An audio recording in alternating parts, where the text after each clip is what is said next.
My friend, welcome to Leadership Synergized. I'm your host, Kevin Smith, and today is a special episode as we close out another school year across the United States. It's the perfect time to highlight a remarkable leader who's been making positive waves in education right here in the southern part of the state of Indiana. I'm so very thrilled to welcome Coach Joe Wilson, an inspiring assistant principal at Springs Valley High School and also a passionate baseball coach for the Blackhawks. With a unique blend of youthful energy and genuine dedication, Coach Wilson has been shaping the lives of students and athletes in his community, fostering a culture of growth and excellence. Just days removed from wrapping up a competitive baseball season, he's here to share valuable insights about leadership in education, in coaching, as well as the importance of self-reflection and his journey back to his alma mater. Join me, if you would, please, in welcoming Coach Joe Wilson to the show. Coach, I know you're taking time off. We're recording this in your downtime in the summer, if there is such a thing as quote-unquote downtime in education, but just appreciate it, my brother. I appreciate being here. Now, my busy schedule right now is my wife's with my 2-year-old right now, and I should be with her, so that's all right. That's for now. I think since I pulled you away, I may have to buy her a soft drink or something or a dinner to make it. If I see her walk through church, I'll have to take her to the cafe on Sunday. How about that? Absolutely. She'd appreciate that. Coach, we were talking about educators and teachers really being one with each individual student, and sometimes the world around that really don't live the life of an educator, haven't lived the life of an educator, don't really see that. And we were talking about how we could better educate our communities or share that. But as you were responding, you did such a great job wrapping up last week's episode. A word came to my mind that I think is challenging somewhat because we as maybe organizational structure leaders make it more challenging at times, but that is the word empowerment. When we get to the point in education, empowering the classroom teachers in today's world to do what they need to do with the children, to grow them, to prepare them for those exams the state and local may say they have to have. It's not always just working on the test formulas or the problems that will be on in the test. Sometimes it is getting that mind break, that social emotional aspect that only that person in the room with them can see at that point in time. What are some of the challenges, or what are some of the things, maybe I'll ask it this way, that you all with Mr. Pridgett, Troy Pridgett, the principal there at the high school where you work at and work alongside with, what are some of the things you all have found to work with your team when it comes to ensuring that they know, they feel they're empowered to do what's best for the child? Yeah, and it's something I'll be honest, we're not great at, but it's something we're in a work in progress on of, you said, the empowerment of the teachers, because in our seat, which I'm new to, from going from the classroom, you would, being a classroom teacher, you're thinking, well, why can't we do this? Why can't we do all these fun things? Why can't we get it out? And then I was always in that mindset. And I get to this seat and you see why, because as soon as something goes a little haywire, let's say a class goes outside and we're having a fire drill or something everybody wasn't accounted for, we get the pushback on it. We get the phone calls, we get the emails, the angry emails. And so we have to, I think it's one of those that we all have to get out of our comfort zone, and we get stuck in our ways of, it's easy to say no because we don't want the pushback on us. We'd rather just go about our day, but sometimes that's selfish and that's not right. We're looking out for our better interests rather than the better interest of our teachers or like kids, because we don't want that turmoil. We'd rather just go about our smooth day and then go home. And that's always right. But I can understand how administrators are afraid to give teacher empowerment. And I think there's a fine line with that, because I think from the teacher perspective, it needs to be organized, it needs to be structured, it needs to be followed through. Sometimes I love when talking to teachers, they get so excited about these ideas and this and that. And it's like, okay, how are we going to organize this? How are we going to do this? I don't really know. So I think from the teacher side, I can speak from doing both, because I also am that, I can understand being that growth mindset of trying to get outside the lines, outside the box.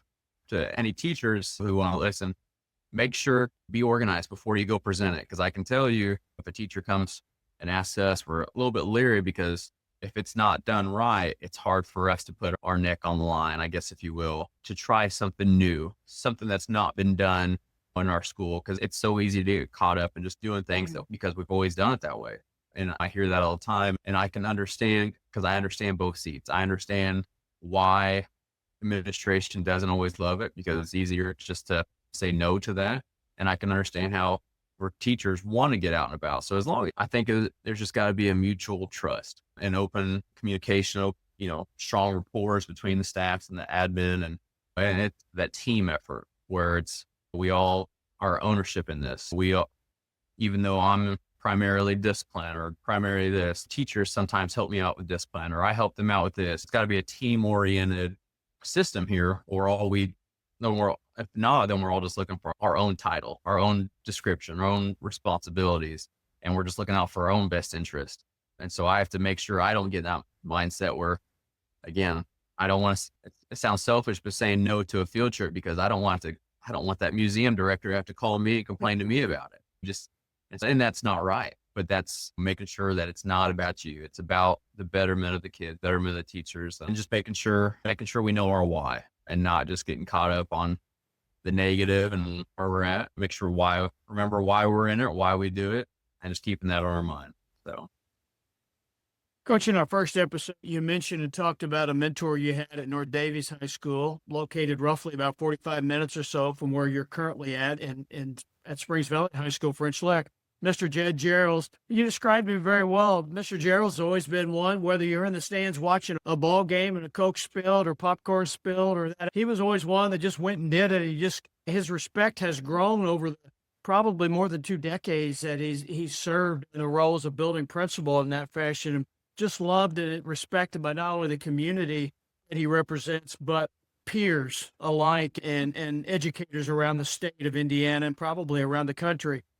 But there's Springs Valley, and I happen to know that you have Troy Pritchett, your high school principal. You've got Jerry Cheney, your athletic director. You've got in the elementary school, Aaron Carnes and Monica Fox, the building leaders there.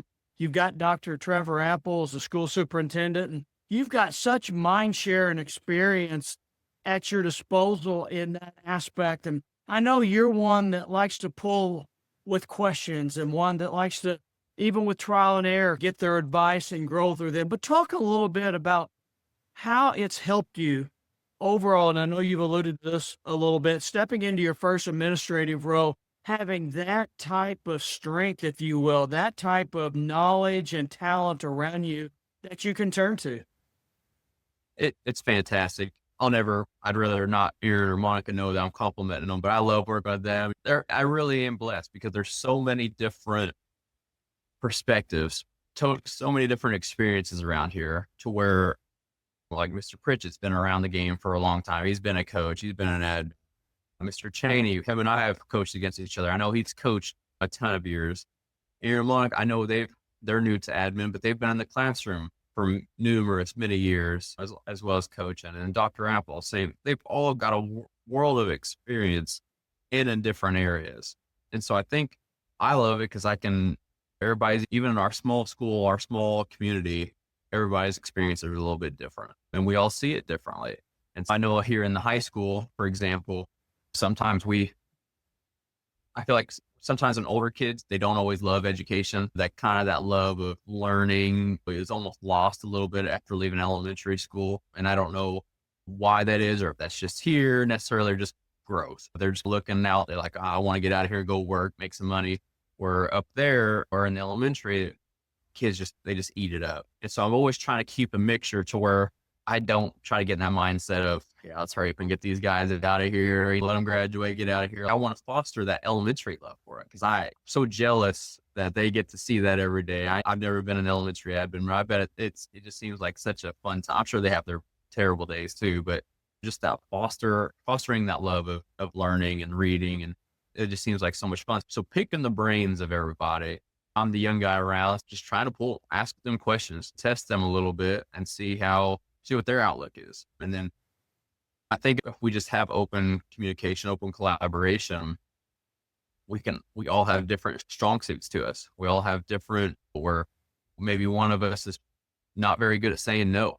And I think that's an admin skill on itself, which sounds crazy, But I think when you become a yes man to everything, I think that also leads to trouble. Just being strong, but also being open to things and also having a big heart and not being cold hearted. There's just, I think we all have our different strengths and weaknesses, and we need to all lean on each other for different things. I think we can all provide different things. So just having that perspective. And again, I'm one who, as I talked about earlier, that I like to just watch how people operate and how they do. And so I know they've all been there, done that. Coach Cheney, with all of his coaching experience, just watching how he operates, watching him come into practice and see how he coaches, watching Mr. Pritchett in the hallways and with the teachers, watching Ear to Monica up in the elementary and how they operate with the other elementary teachers and then the young kids, and watch Dr. Apple on how he operates the whole grand scheme of things. Just sitting back and keeping my mouth shut and just watching. I just love it. I try to pick up something all the time from him.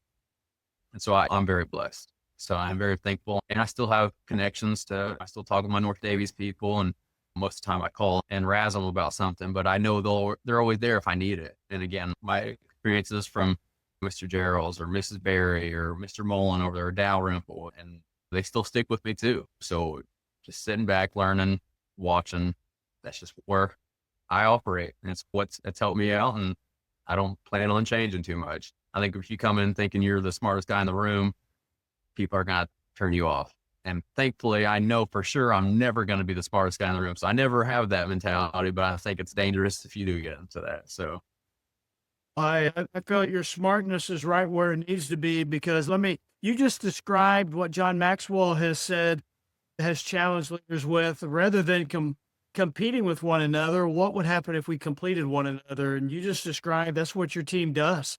That's what the leadership team does. And I would probably state the educational staff and support staff as well is engaged with that.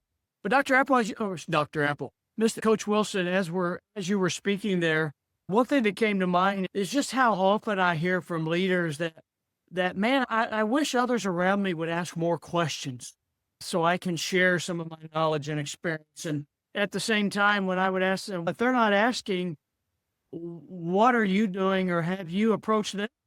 And they said, no, I really don't want to get in their way. It's really their timing type aspect. But I've got a sense that in this world today, we have more of a need for questions to be asked. Even if someone, to your point, believes they already know the answer, we may know the answer a bit, but we may not know the depth and breadth of what we can do with that answer in that setting. Talk a little bit about why you think leaders, in particular leaders who may be new in a role, may be just starting out in their career, are a bit reluctant to ask those questions. I think, again, as talked about earlier, just going from the teacher to admin role, in the span of 3 weeks, it almost looks like I went from a teacher, now I should know everything. And so I think for my example, especially 1 being experience, 2 being young, 3 being for our building, again, half the staff for my teachers, I don't want to look like an idiot. And so that's where it's one of those where, even though a situation may come up, I've never been a part of it, you don't want to look like you don't have any idea what you're doing. Even though that may be the case, and that's often the case, you don't want to present that. And also, I think it's important that even if you don't know necessarily, you've never been through this experience, we talked about that consistently, just stay in balance, even if you feel like the world's crashing in on you, wherever the situation may be, just stay in balance, breathing through it, focusing on that. It's going to be all right. We're going to figure it out. I think a lot of times we get into our knee-jerk reactions to different things, and that gets us in even deeper water. So I think just staying calm, cool, and collected, and it's definitely something that I try to do most of the time. But I'd say with asking questions, you just don't want to offend people, or you don't want to make it seem like, wow, did you not learn that when you were going through your master's level, or your hot shot or something like that? Or I don't know. I know for myself, it's just again, you just don't want to look like you're not prepared for this role, because it is a leadership role. And maybe it's one of those that if like you're asking that question, then the teacher's, geez, he doesn't even know the answer to that. So I don't know if it's a pride thing. It probably is pride. I think we think too much about the perspective or what people think of us. And I get caught up in that, and I try not to, but you just try to, who cares? Here's what they think about you. Just be open, honest, transparent. That's the type that I respond better with. And I think most people do. So why not treat others like that? So I don't know. I'd say pride. Pride is an evil little thing that sneaks up on us. Yeah, in the moment, in the natural, it probably feels kind of helps us feel, what's the word I'm looking for? Stronger, maybe, perhaps, than what we actually are. In Right. that setting, we can take on the world, but the reality is the world still has us if we're not careful, right? In that sequence. Yeah. Yeah.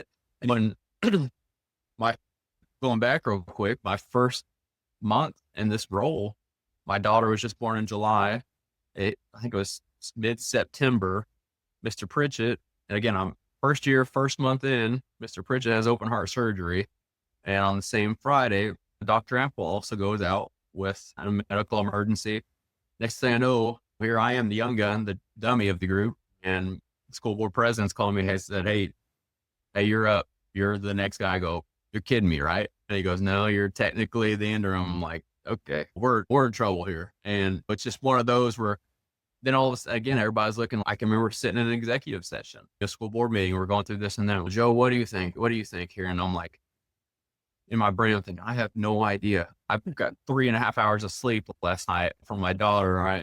And I have no idea. I've never done this. But then you just want to make sure, you want to make them proud. You want to make sure it looks like you're prepared for it, even though in the back of your brain you're like, I was not prepared for this. But again, what I think helped me a ton was one, praying and handing the whole thing over, that I don't know what I'm doing. I don't know what this is, but please keep me grounded, keep me humble, keep me balanced here, and just help me through this. And we made it through. And it was and that went on for, I can't remember, 2 months. And there was some things that came up, but we worked through it. We didn't have knee-jerk reactions. We just stayed even keel. We figured it out. I asked other admin around the area for, hey, have you ever dealt with this before? Because I'm alone right now. And thankfully it did all work out. But man, if you're not grounded, and when you get thrown in those situations, obviously that was a very crazy situation. Everybody else deals with crazy situations in their own right as well. If you're not grounded, if you don't have that firm foundation, I don't know how people operate. Honestly, I don't know what I would have done there. Thank the Lord I had those values and they were instilled in my life, but because goodness gracious, that could have been that was a pretty wild time. But ask questions. Who cares? Ask the question. I love that. On that encouragement, Coach, we're going to wrap up this week, and we're going to come back. We got one more week with Coach Joe Wilson, so please join us next week. And Coach, again, God bless you, and thank you for being here, my friend. My friend, thank you for joining us for this inspiring conversation with Coach Joe Wilson.